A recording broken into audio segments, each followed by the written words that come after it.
was at one point one of the 5 most wanted men in China, I believe, who's president of the human rights. It's a mafia-like threat because the CCP acts like the mafia. They buy off politicians, multinational organizations, companies, and in some cases law enforcement. They use muscle and threats instead of persuasion. And like the mafia, they aren't afraid to make people disappear. But there's one important difference.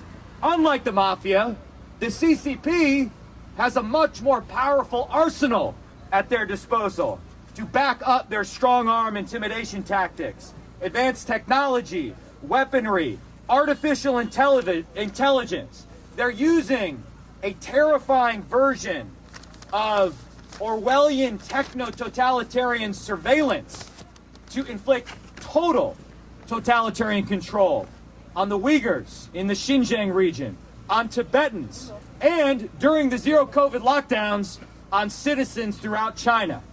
Now, they want to export that repression around the world. And the only thing standing in their way is our will to defend our values. We must stand up, push back, and protect our citizens and the many reformers, freedom fighters, and asylum seekers, many of whom I see here today, who've taken refuge here in the United States. In this land of free and brave, we are here because we believe in freedom and we will fight for freedom. Today, there will be echoing rallies in Los Angeles and San Francisco. Why?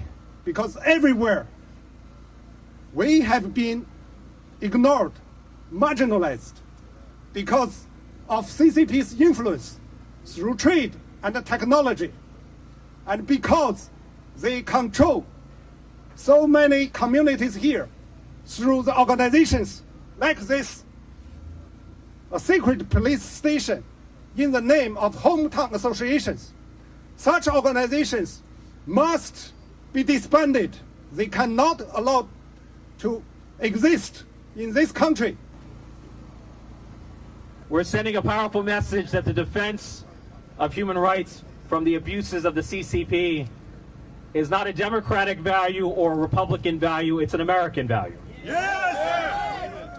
I am not here because I'm a Democrat, and Mike and Neil are not here because they're Republicans. We are here because we're Americans who believe in the rule of law and human rights and freedom for every single person, including the Chinese dissidents here in the United States. Yes! Thank you. We know that the CCP has a global system of surveillance that not only includes high-altitude surveillance balloons, but also overseas police stations. And we know that the transnational policing is not actually about the solving of crimes. It's about the systematic surveillance and suppression of political dissidents. It's about striking fear in the hearts of critics of the CCP. Freedom has no greater enemy than fear, and striking fear is the point of CCP policing. And so we have a moral obligation to stand with you. It wasn't a quick enough response, but it was not intended to slam them. It was more to understand